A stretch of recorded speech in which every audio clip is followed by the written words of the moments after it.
สวัสดีครับวันนี้ผมจะพาทุกคนมาประจนภัยที่ทะเลโอมานกับการบันทึกอีกหนึ่งทริปสุดมหากาพย์ความตั้งใจที่จะตามหาไคจูที่โด่งดังระดับโลกแผนการตอนนี้คือมาถึงประเทศโอมานเรามีเป้าหมายว่าเราอยากมาหายักษ์กับการเดินทางข้ามโลกใช้ชีวิตอยู่ในทะเลกับการต่อสู้ที่ดุเดือดสวยพี่ตั้มสวยและเราอยากพิชิตไคจูตัวนี้ด้วยเทคนิคที่ยากที่สุดกับการตีเหยื่อปลอมผิวน้ำ Top Water เป็นอีกหนึ่งทริปที่ท้าทายที่สุดในชีวิตผมหาปลาว่ายากแล้วแต่เอาชนะพละกำลังของเขายิ่งยากกว่า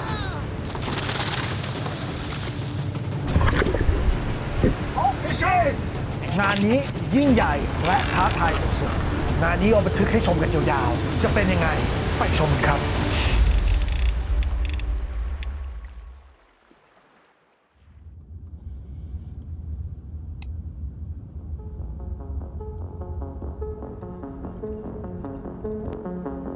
ำหรับการเดินทางในครั้งนี้นะครับเราจะพาทุกคนบินจากกรุงเทพเป็นเวลากว่า6 ชั่วโมงครึ่ง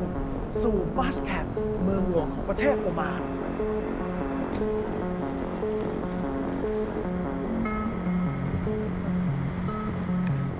ไปแล้ว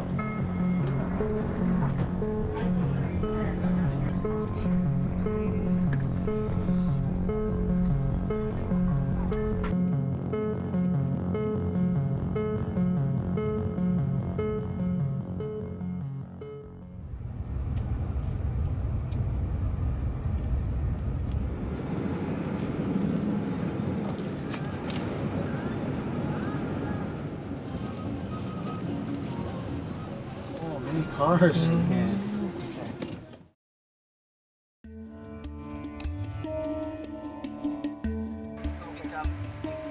มัสแคทเป็นเมืองที่มีทั้งวัฒนธรรมอาหารและเครื่องดื่มและสถาปัตยกรรมที่ทั้งน่าสนใจและตระการตามากๆตระการตาที่สุดนะครับ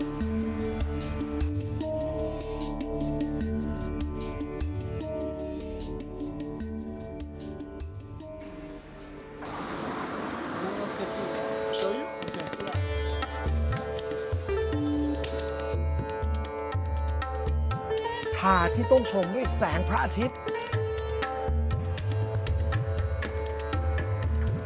สห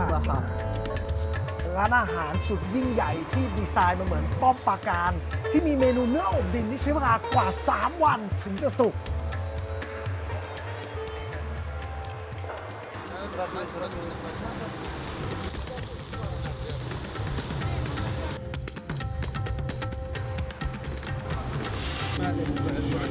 หลังจากได้ดื่มด่ำวัฒนธรรมของมัสแคทเป็นที่เรียบร้อยแล้วนะครับเราก็นั่งรถกันต่อเป็นเวลาอีกเกือบ 2 ชั่วโมงนะครับสู่ El Sifa Beach สถานที่ที่เราจะขึ้นเรือเพื่อมุ่งหน้าสู่ Gulf of Oman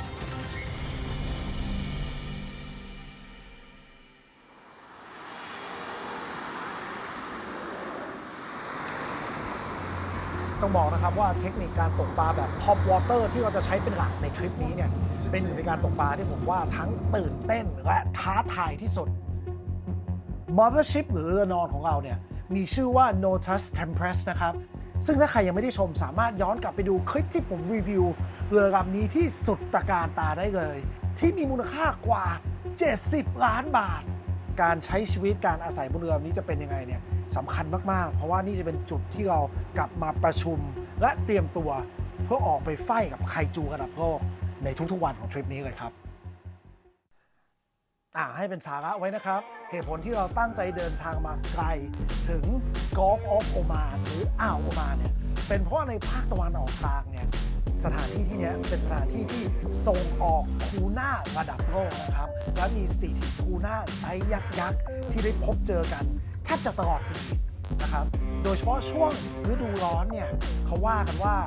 ปลาตระกูลพริจิตหรือปลาที่จะว่ายตามกระแสน้ำทั่วโลกเนี่ยจะมารวมตัวกันที่นี่เป็นปริมาณเยอะมากๆโดยเฉพาะเจ้าไคจูที่มีอาวุธเป็นครีบที่เปรียบเสมือนเคียวพระจันทร์สีทองที่เราตั้งใจมาตามนะครับแล้วเวลาเข้ามาอยู่ที่นี่เขาจะมีขนาดใหญ่แบบโตเต็มวัยหรือแม้แต่ใหญ่ ระดับ Stick Eagle ความตั้งใจของเรานะครับคือการวิ่งเรือเข้าไปหาฝูงปลาที่กำลังเดือดแล้วตั้งใจตีเหยื่อปลอมขนาดใหญ่ เข้าสู่กลางฝูง เพื่อที่จะสร้างการเคลื่อนไหวให้เปรียบเสมือนลูกปลาที่บาดเจ็บ เพื่อที่จะล่อไคจูหรือนักล่าขนาดใหญ่เนี่ยให้ขึ้นมาชาร์จเหยื่อเรา ความตื่นเต้นที่สุดของการตกปลาแบบท็อปวอเตอร์เนี่ยคือเวลามีสัตว์ใหญ่ขึ้นมาชาร์จเหยื่อของเรา แล้วมีน้ำกระจายนะครับก่อนที่เบ็ดของเราจะโง้งสุดแรงแล้วมียักษ์พยายามลากเราให้ตกเรือ การจะทำอย่างนี้ได้นะครับ ต้องมีทั้งทักษะมีอุปกรณ์ และความเข้าใจของอุปกรณ์ที่แม่นยำดังนั้นนะครับผมชวนมาด้วย 2 พี่ชายสุดที่รักกับผู้เชี่ยวชาญในการตกปลาแบบท็อปวอเตอร์มากับผมในทริปนี้นะครับ พี่ท็อปเปอร์และพี่แจ็คผู้มีประสบการณ์ตกปลามาทั่วโลก และเป็นต้นเหตุในการปลูกความตั้งใจของผมในการมาตามหาไคจูในทะเลโอมานนี้ด้วย For an afternoon session. I got my first Omani too.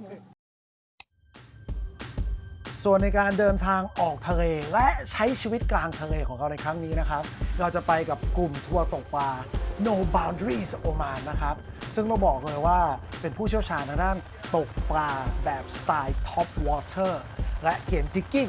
แผนของเรานะครับ ทุกเช้าเราจะออกสปีดโบ๊ทไป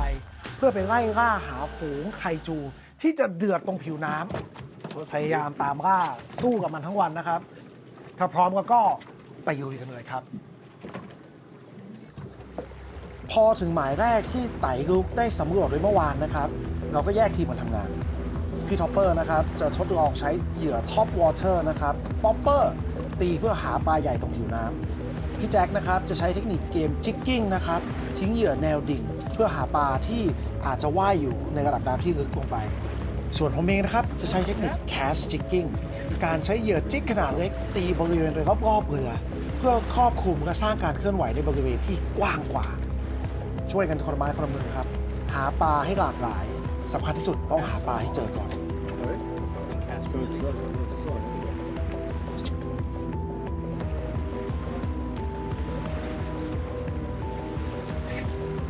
ย้ายหมายนะคะ เรียกได้ว่าครอบคลุมทุกระดับน้ำแล้วนะครับ แต่ยังไม่มีการเคลื่อนไหว เดี๋ยวเราย้ายไปจุดอื่น ไปหาปลากันต่อดีกว่าครับ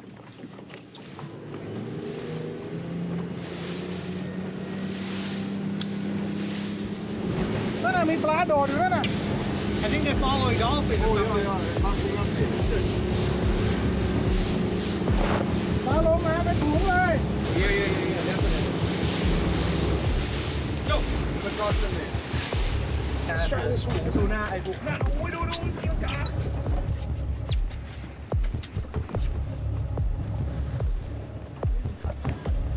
ในที่สุดนะครับเราก็เจอฝูงปลาแล้ว แต่ก็ดันเจอคู่แข่งที่อาจจะเชี่ยวชาญเรื่องการหาปลาไม่แพ้เราเลยเรือประมงท้องถิ่นของโอมานครับ ชาวประมงเหล่านี้ใช้เหยื่อสดในการตกทำให้ปลาว่ายตามเรือเขา แถมการที่เขาแล่นเรือเข้าหาฝูงปลาทำให้เราตีเบ็ดยากขึ้นอีก อุปสรรคเพิ่มขึ้นอีกแล้วครับ หาปลาก็ยาก ดันมีคู่แข่งเป็นอุปสรรคอีก Yeah. Because sometimes they're not busting up on the surface, they're just sitting a bit deeper. Dolphins everywhere here. Yeah, we're still in there. Come on. Let me go. I want to go. We are the most birds at. To this current line here. Right. These guys are cheating.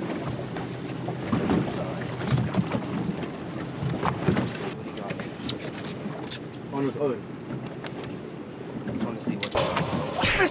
Yes! โดนแล้ว มาแล้วอยู่แล้วจับมาตีเลยพี่ตีเลยก่อ Real. เร็วมันย้อน Good. เปล่าซ้อน There we go. ก่อมันย้อน They were showing towards you. อยู่นิ่งปักเลยไม่ตั้มปักเลย ไปแล้ว ก่อ Real. came off Oh no. it came off เล็กโชว์ตัวเล็กชิบอ๋อ โอ้โห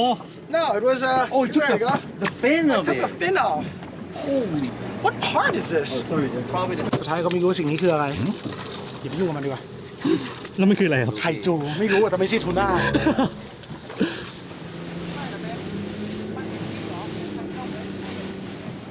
Oh, rooster papa.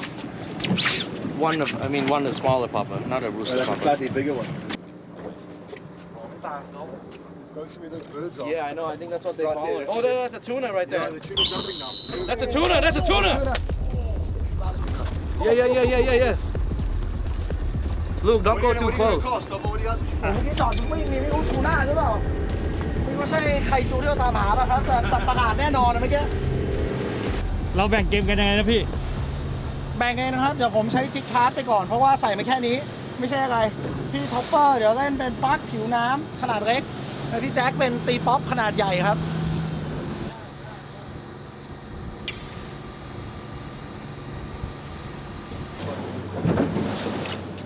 ขวานะครับ dolphin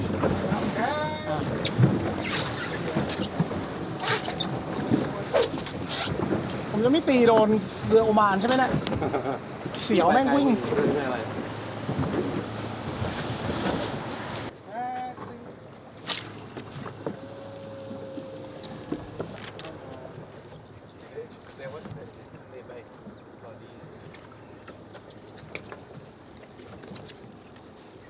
โอ้ that's a fish เอาแล้ว มาพี่แจ็คครับนึงผมอยู่หัวนี่ พี่แจ็คข้ามพี่แจ็คข้ามพี่ตั้มรอดพี่ตั้มรอดพี่แจ็คข้ามสารตั้มครับ มาอีกแล้วเหรอพี่ มาอีกละคุณละมุนขึ้นไปเลย now this feels more like a yeah that other one I don't think there's a tuna now this feels like a yeah I can track down my drag now this feels like the tuna the kids showed เรือมันไหลหรือว่าอะไร Dragon's fun, so you're giving him nothing. Nah, lad, this is the tuna. It looks like a tuna. yeah I think he's doing his signature move You want to keep it? No, the elephant. โอ้ยใหญ่อยู่ใหญ่โอ้เข้าใต้เลย Wow, that's a Wow. yellowfin. It's a nice fish, man. Yellowfin, dude. Yeah. Bring him here. เราได้กินแล้วเราไม่ต้องกินเนื้อแล้ว Good yellow. Woo! Yeah! ครับสารตั้ม Thanks, Cap. สวยครับเปิดสวย เปิดสวย โอ้ลักษณะฟุต เดี๋ยวพี่แจ็คอยากกินครับ because he doesn't eat beef โอเคนะครับทูน่าตัวแรกของทริปเราเยลโลฟินทูน่านะครับก็เนี่ยคือไคจูที่เราจะมาตามหาแต่ว่าจะเรียกตัวนี้ว่าเป็นไคจูก็อาจจะยากไปหน่อยนะครับเพราะว่าขนาดยังไม่ได้ที่จะสมศักดิ์ศรีกับคำว่าสัตว์ประหลาดใต้ทะเลลึกสักเท่าไหร่นะครับอันนี้ถ้าเกิดภาษานักตกปลาชอบเรียกว่าฟุตบอลเลอร์ประมาณ10กิโลนะครับก็เป็นไซส์วัยรุ่นนะครับซึ่งไซส์นี้เนี่ยบอกเลยว่า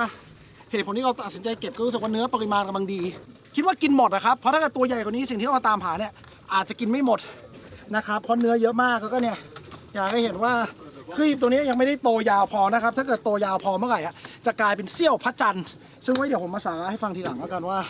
มันพิเศษยังไง Tomorrow we'll get it. ว้าว สวยงามครับ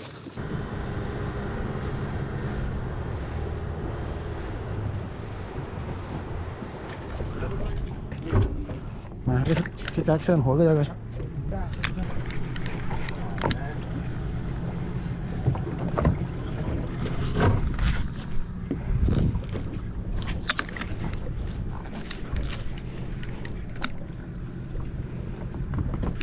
Oh, little something jumping over there. Little black tuna. Horse dropped. Speed book broke again as well. ครับผมก็ตระกูลพวกปลาพาริจิกนะครับปลาที่ว่ายกลางน้ำเนี่ยพอถึงเวลาเขาจะว่ายตามกระแสน้ำเกาะอย่างวันเนี้ยเกาะฝูงโลมาเกาะฝูงปลาเล็กเกาะบางทีก็เกาะฝูงปลาวาฬนะครับก็เลยตอนนี้หมดเวลาเขาละเราเตรียมจะกลับเข้ายานแม่เขานะครับเพื่อไปทานข้าวเย็นพักผ่อนเตรียมตัวสำหรับพรุ่งนี้จะเป็นวันแรกที่เราจะตกเต็มวันนะครับซึ่งตอนนี้เราก็เลยแวะมาเป็นหมายเกมจิกกิ้งระดับน้ำประมาณ85 เมตรมาดูว่าเราจะหาเรียกว่าความน่าสนใจจากโลกใต้บาดาลอะไรได้บ้างแล้วกัน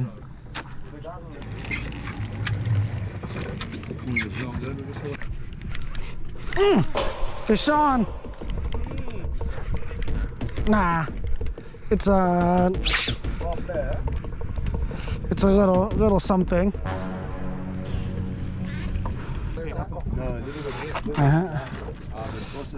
Beautiful colored fish. เกาะแสดงว่าแม่งข้างบนคมจัดเลยท่า ใช่ครับมาโคโดโมะเจาะเกาะนะครับก็เป็นหนึ่งในปลาตระกูล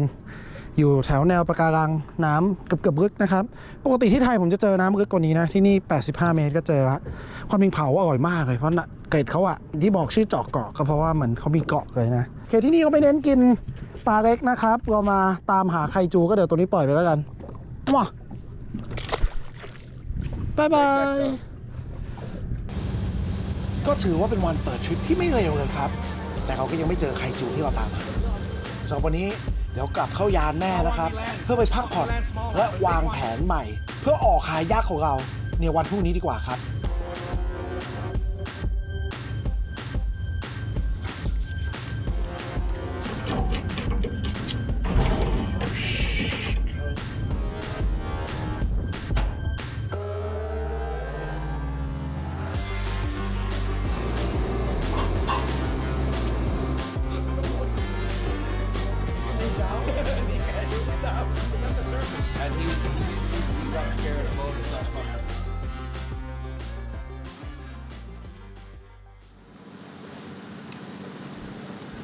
และในวันที่2นะครับ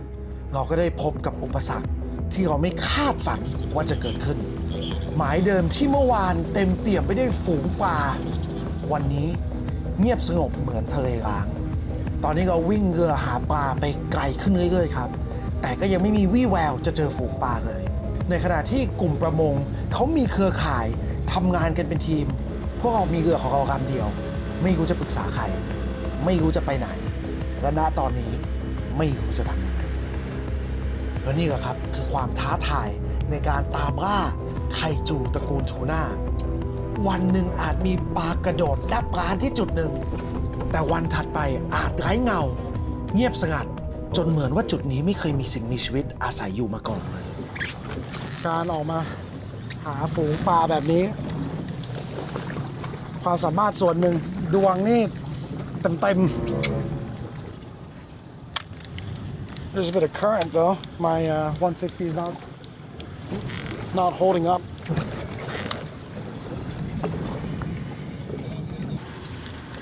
เปลี่ยนเรือก่อนปลิวไม่ไหว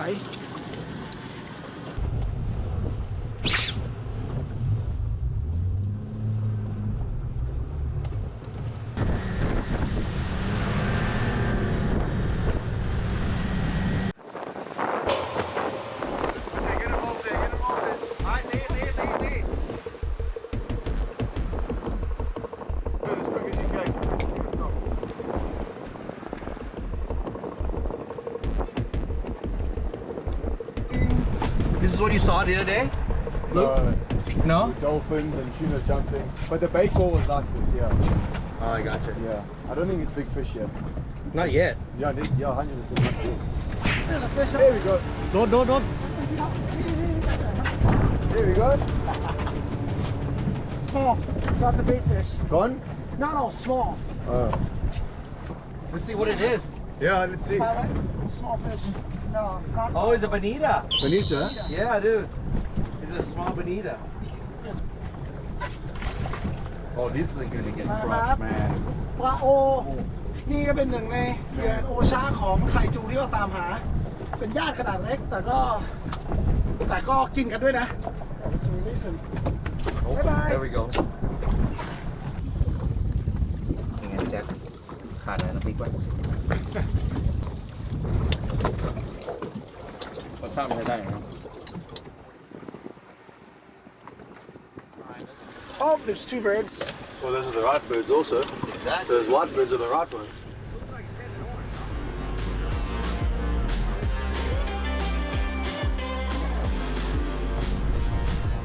ในตอนนี้นะครับเราก็ได้พบกับฝูงนกและฝูงปลาขนาดเล็กแต่ยังไม่มีวี่แววไคจูทูน่าขนาดใหญ่เลยแต่เราก็ยังแอบหวังครับว่าท่ามกลางฝูงปลาเล็กเนี่ยจะมียักษ์ใหญ่ที่เฝ้าคอย ที่จะโจมตีเหยื่อเราอยู่ No, it's a black tuna. Fish on! Black tuna. Oh, yeah, my Roger. There's a mine, there's a mine. Oh, it's a nice size one too. Yeah, the one came up with a boat. Nope, I see color. Tuna. Black tuna. Nice, small. Oh, no more. Cute, I got it. Wait, no. Oh, it's a It's a yellow. yellowfin. I got a yellowfin. Yeah. เย้ทูน่าน้อยนะครับนี่แหละเบบีของไคจูที่เราจะตามหาแต่นี่ก็เด็กไปเยอะเลยเราปล่อยดีกว่า บ๊ายบายหมาต้องหารุ่นปู่ของตัวนี้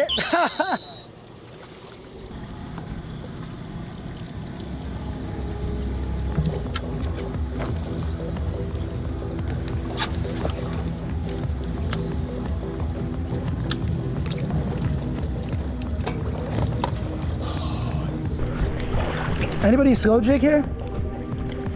Not really, no. Have you heard of? Not really, right? It was turning, I guess. Yeah, now it's going back to the Yeah. same area. Because when I came across it, I found it like that.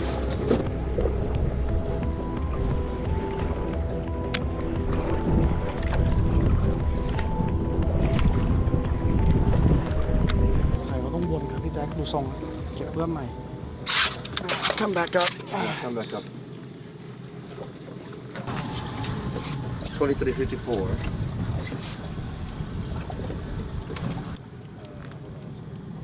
นะครับสถานการณ์ตอนนี้ 23,540. พี่ท็อปเปอร์กับตันไม่รู้กำลังแกะลายแทงอยู่ เราได้ข้อมูลมาจากเรือท้องถิ่นอีกลำแต่เหมือนลายแทงไม่น่าถูกต้อง เพราะว่าจิ้มไปแล้ว บอกว่าต้องเข้าน่านน้ำอิหร่าน All zero. โอ้โห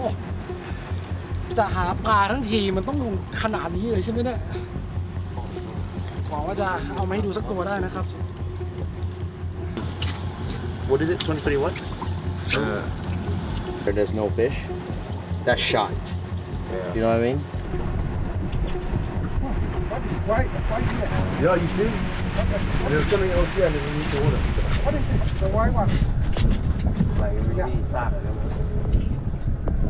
Fine, it's worth more. The problem is we go, we don't find. It's fucking I think we need to go to the area. waste of time. Yeah, it's very far. See, if it's confirmed.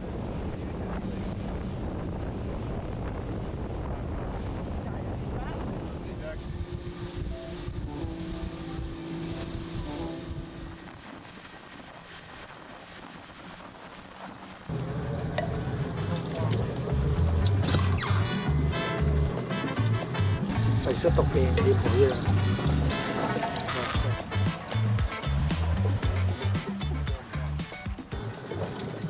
สิ่งที่คิดกับสิ่งที่เป็นผมคิดภาพมานี่คือเรา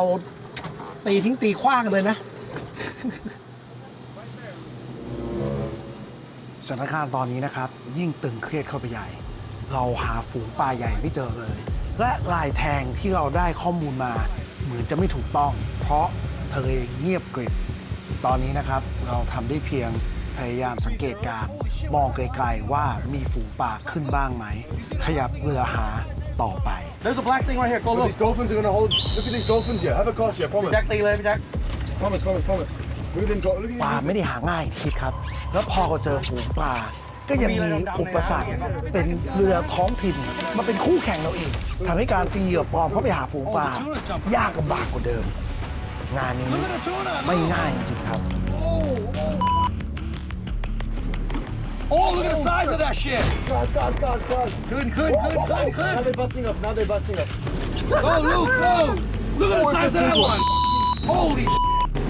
Oh, this guy's right. Fucking jobs right over it. You go left of him. Go left of him. Okay, good, look. Okay, check me up. Wow. Down,หันลงนะ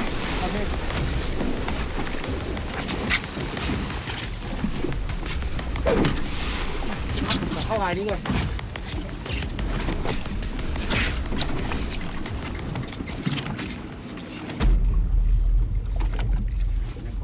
there's blade right behind us. Go. Quickly. Yes, Jack. Oh. Good boy up. Oh, shit, right here, guys, right next to us. Jack's on. สวยสวยสวยพี่ตั้มสวยสวยสวยสวย Yes, shot. Woo-hoo-hoo. I got him when he came out. Keep popping. Good. Came off. Jack him off. Don't move. The bait's right behind. You guys want to switch with these fiberless hooks? โถต้องบอกครับจังหวะเนี้ยท้อเลยปลาก็หายากอยู่แล้วแล้วถึงเวลาเนี่ยจะให้ปลากัดพอดี แล้วตะขอไม่หลุดเนี่ยยิ่งยากครับเนื่องจากว่าเราบีบเงี้ยงเป็นบาร์เบอร์สกันหมดแล้วโอ้ความท้าทายอุปสรรคมันเยอะจริงๆแล้วในการพลาดครั้งนี้เราก็เสียอีกแล้วครับเพราะฝูงปลาได้หายไปแล้ว It seems to be. That's why they jump on the boat because they throw the bucket,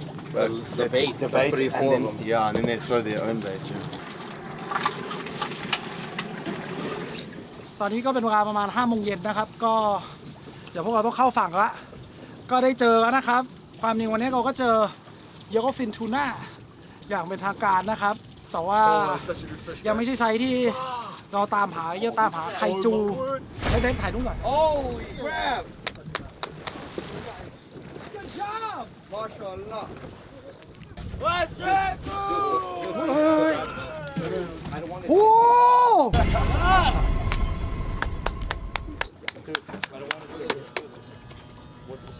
เนี่ยฮะตัวอย่างของไคจูที่มีอาวุธเป็นเซี่ยวพระจันทร์เหลืองทองอารามนะครับต้องไซส์อย่างนี้ Can you show Hold it. show photo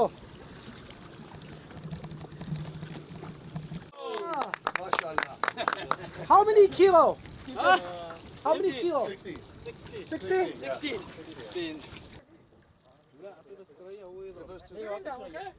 Okay, no problem. แล้วในจังหวะนี้นะครับก็มีเรือประมงท้องถิ่นเข้ามาทักทายเราพร้อมอวดสิ่งที่เขาตกได้ ถึงจะเป็นคู่แข่งในการหาปลาพวกเขาก็เฟรนลี่และน่ารักมาก เพื่อแสดงน้ำใจนะครับพวกเราก็เลยแบ่งน้ำเสบียงให้กับเขาและได้แสดงเจตนาเขาว่าเรามีความตั้งใจ เพื่อที่จะหาปลาเพื่อที่จะถ่ายทำและเพื่อเกมกีฬาเท่านั้น หากเราได้ปลาเนี่ยเรายินดีแบ่งให้กับเขาไปสร้างประโยชน์ให้กับชุมชนเขาเราจึงขอความกรุณาเขาขอหมายตกปลาที่ทำให้เรามีลุ้นเจอกับไคจูของเรา Thank you. Thank you. Tune. Okay. 1 Okay. Okay? Thank you. We catch we give you We catch, we give you. That's no problem. just one photo Thank you. What we do? Give me. Okay? บ๊ายบายโอเคครับ เราได้สร้างพัน I'll ธมิตร find ไป that แล้ว guy tomorrow. เราสร้างพันธมิตรแล้วนะครับ อย่างที่บอกเราแค่มาตามหาเรื่องราว เราไม่มีความคาดหวังที่จะเอาปลาไปทำเมนูนะครับสำหรับทริปนี้เพราะว่าเรามาเพื่อการศึกษา ดังนั้นเนี่ย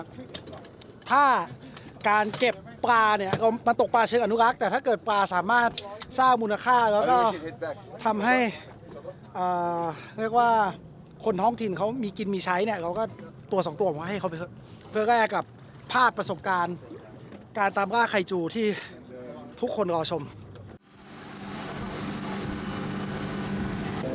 โอเคนะครับ วันนี้ก็ตามหากันทั้งวันกับฝูง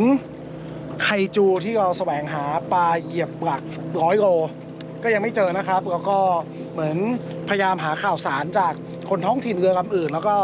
ได้ข้อมูลมาว่าวันนี้ก็อาจจะไปไกลไม่พอ เราเตรียมจะกลับเข้ายานแม่แล้วนะครับ ก็เดี๋ยวเราไปรีวิว Notra Tempest กันต่อนะครับผมออกเสียงรู้ป่ะพี่ท็อปมันชื่อ Notra Tempest ป่ะ Notice. Notus Tempest ครับก็ใครยังไม่ดูคลิปนั้นน่าจะออนก่อน ก็ย้อนกลับไปดูได้เลยครับ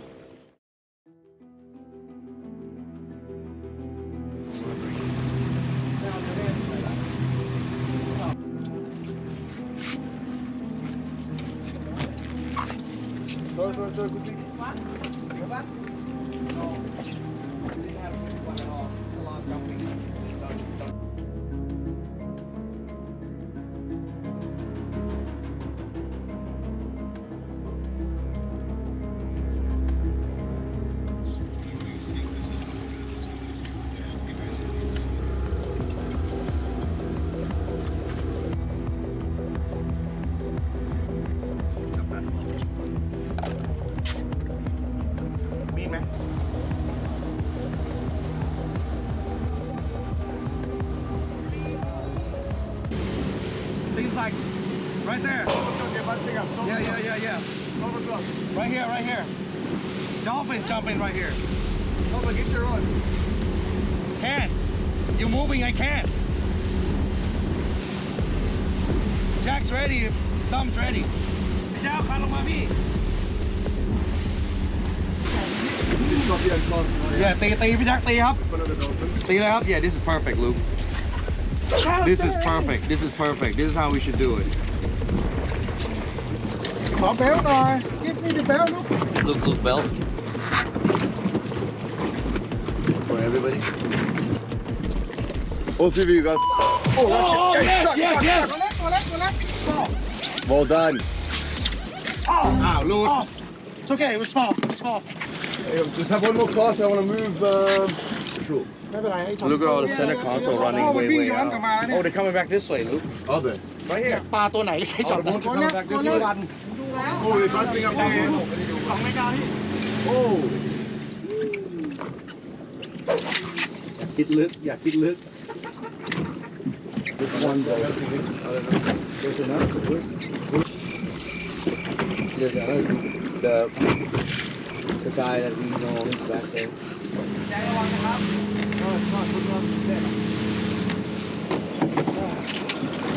ไม่ต้องไปกลัวพี่มันติด ถ้าเราไม่ Have a cross here. Run, 12 o'clock. Right here. There's dolphins everywhere, guys.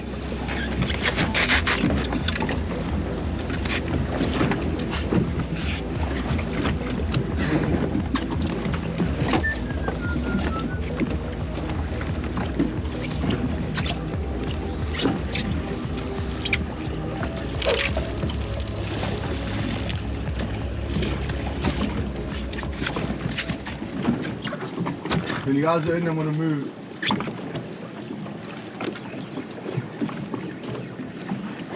Doing 30 degree. Doing 30 degree head, 30 degree. Doing a 30 degree move. Oh, they got a fish there. Look.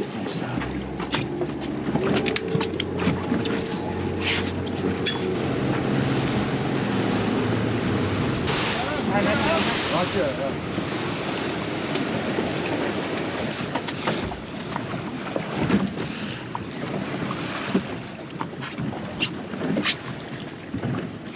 ได้ครับ casting จังหวะนี้นะครับ เราไม่เห็นฝูงปลาที่ผิวน้ำแล้ว แต่ในซาวเดอร์เราเห็นว่ามีปลาอยู่ใต้ท้องเรือ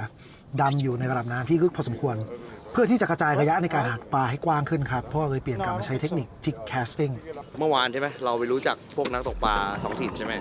เราก็ขอไอ้เบอร์แซดโฟนเขาแล้วเมื่อเช้าตอนที่เราจอดจุดสุดท้ายอ่ะเราถามเขาไปว่า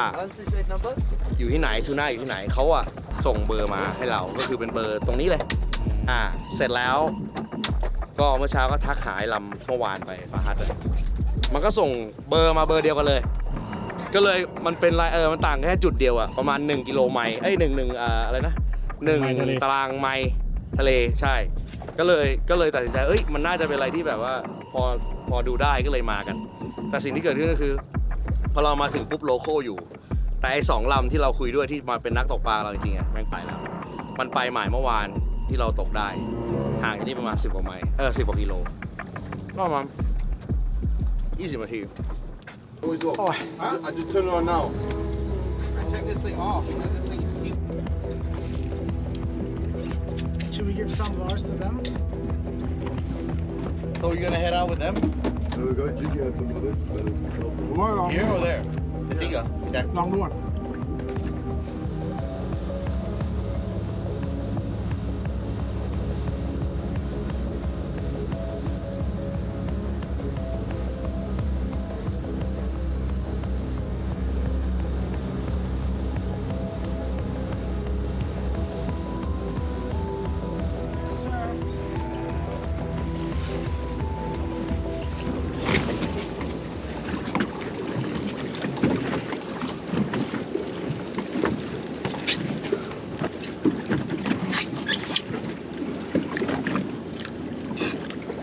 นี่ถ้าเกิดเราได้เราใส่มือแทนลายแม่ง Yo, it's a nice one, man.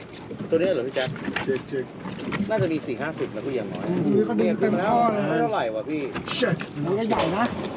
ใหญ่เลยพี่ไม่เล็กนะ โอ้โหใหญ่ 20 30 ไป กระบาลนะ It's a nice one, man.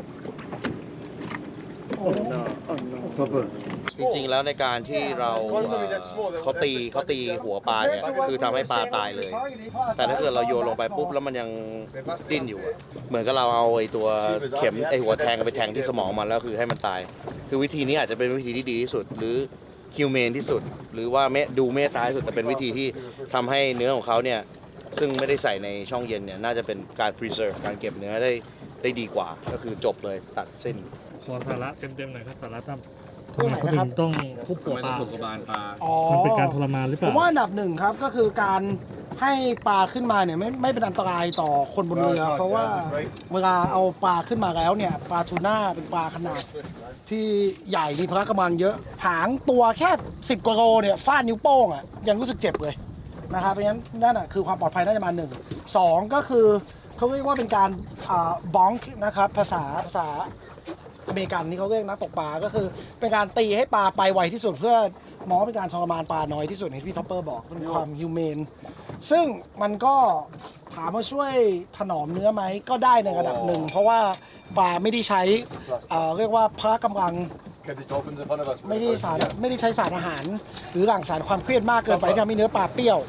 ก็ประมาณนั้น แต่ก็ถ้าเลือกได้อิเคจิเมะมันดีกว่าเพราะว่าบางทีเนี่ยเวลาบ้องแล้วมันไม่ตายสนิทเนี่ยมันเกิดการเกร็งตัวของกล้ามเนื้อก็ยังทำให้หลั่งสารความเครียดได้อยู่บ้างนะครับประมาณนี้โอเคครับปลาต่อไม่ต้องมาทุกคนอ่ะพี่โจพี่แจ็คเรือแต่ละคนแค่นกตัวเดียวนี่แหละพี่ There's our friend. On another one. ไปแม่ลูก Yep. ทำหัวเรือเดียวเขาเพียงหัวเรือ go right go right ปั๊บปืนหนึ่งไปปืนหนึ่ง พี่แจ็คไป ปืนสอง Good cross. Good cross.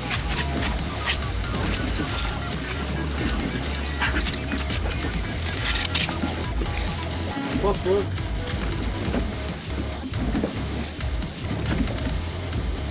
You're moving daily with Oh, there we go. Okay. Good. Oh, yes. Look. Woo! 2 casts and you get a fish. ไม่เท่าไหร่ not big, it's okay. Now what we're after. อย่างที่บอกอะสารตั้มเองก็มาตามหาไคจูนะก็ต้องตอบว่าอาจจะไม่ได้ตามความที่เราหวังไว้คือเราจ่ายตังค์หลายแสนนะครับ Here we go. แจ็คนี่แจ็คมาเลยพี่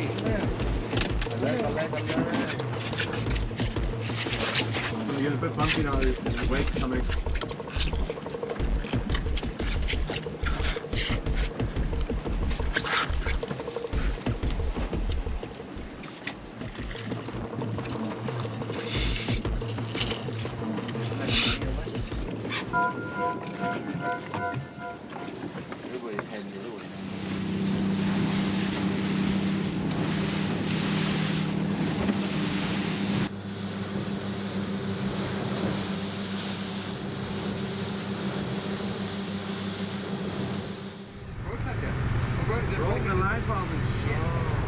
นี่ไง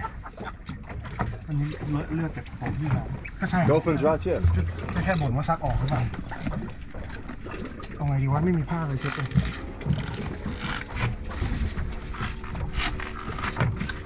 เขาจะมีอะไรวะถ้าเกิดใครเนี่ยใช้ครีมกันแดดเยอะเขาไม่ให้เขาอยากให้เราพกผ้าเขา Oh, fishes!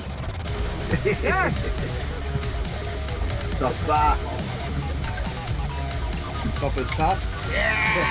Hey! Rock. Oh I'm getting Double up. Look at the small fish! Oh yeah. โอ้ฝั่งนี้ก็เหมือนกันนี่นะ Oh! แจ็คเลยเหรอพี่แจ็ค เฮ้ย เอากันเองมาเนี่ย แจ็คข้างล่างพี่แจ็คมาแล้วเอาไปเขาเยอะเลย2 ตัวพอครับ Get a picture of you guys double up there. โอ้โหกันสั่น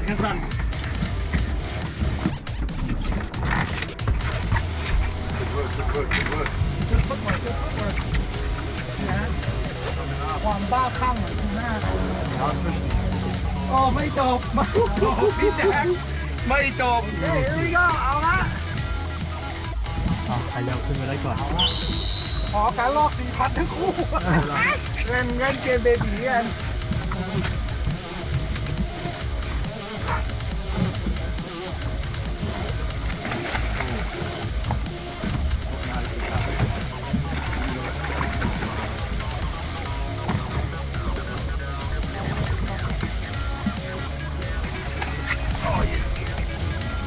Yeah brother Yeah Yeah, boy. My other hands. Release. Okay. This is gonna one. แจ็คมาถ่ายรูปกับน้องหน่อย อาจจะผมถ่ายให้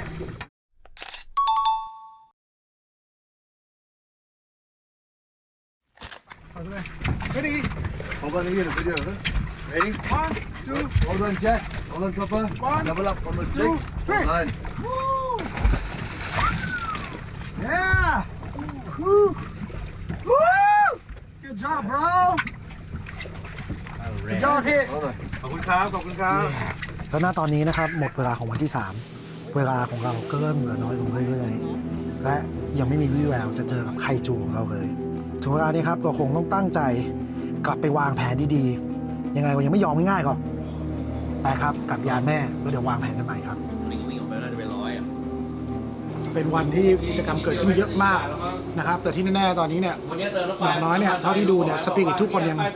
แข็งอยู่ ทุกคนยังพร้อมที่จะสู้ตอนแรกก็มีท้อกันกับการกว่าจะหาฝูงปลาเจอนะครับ ผมก็เมาเรือ แต่ก็ขอพักกินข้าวแป๊บหนึ่งแล้วเดี๋ยวเราน่าจะต้องมานั่งวางแผนกันว่าพรุ่งนี้จะแก้เกมยังไงกัน Chopper? Yeah. กินข้าว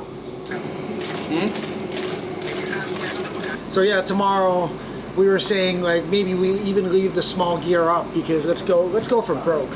That's the thing. If we don't come across the big guys, then let's spend the day trying. Find dolphins and there's birds and some tuna and stuff. We can go have a look. And if there's nothing, if we're not interested and there's something that or you guys are not interested in, we'll carry on going. And I think the morning bites are slow. Like 3 days in a row, or 3 days, we haven't found anything till like 10, 30, 11 o'clock. Even yesterday, like this morning you said, the big fish only started coming out like what time? 3:30. Yeah, around that time. 3 o'clock. We fought that fish for an hour, so we need to kind of wait for that time. But no, not saying that we won't be able to find them in the morning, because we can. Right? Yeah. Keep looking, keep casting, because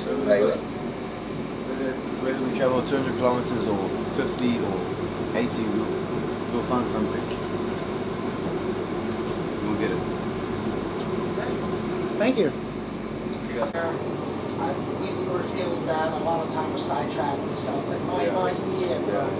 smaller tunas. That's why I was trying to just cast. We saw that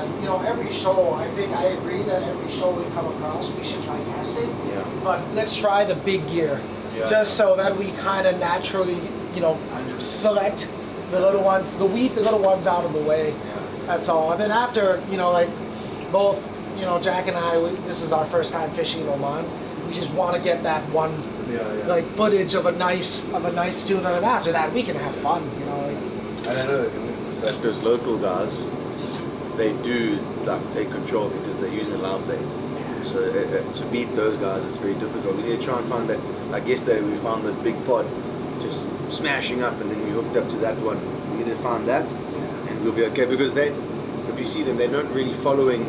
those bust up. They're following the dolphins. We're trying to find that bust up. So when we can get alone with them, and we find those big ones jumping and whether it's in 45 to 60, 70, 80 kilo, and they're there, we'll hook up to them. Challenging with, Yeah. we're trying to catch them the hardest way possible against it is the live hardest bait, way. It is the hardest and those boats aren't very considerate with where we're casting either, right? That's I can feel your frustration there because I was like, God damn it, throwing lines and everything. Like my mind's always racing about like it's big out there. I mean, we're traveling. Our radius is huge because we're traveling 50 to 80 kilometers out. But tomorrow we'll go further, even if we have to reach the border. Thank you for We'll reach trying to the fix border. this for us, yeah? We'll reach the border.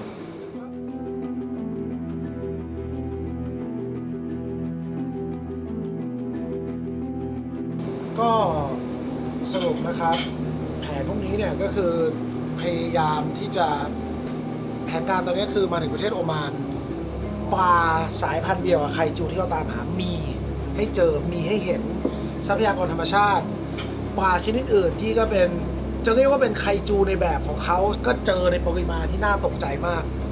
แต่เรามีเป้าหมายว่าเราอยากจะหายักษ์แห่งทะเลเขตร้อนทะเลโอมานเนี่ยก็อาจจะต้องตั้งเป้าตั้งใจเลิกพยายามแบบอย่าเสียสมาธิกับสิ่งที่ยังใหญ่ไม่พอแล้วไปตามหาไคจูที่มีอาวุธเป็นเสี้ยวพระจันทร์สีทองอลามกันครับวันนี้ก็พักผ่อน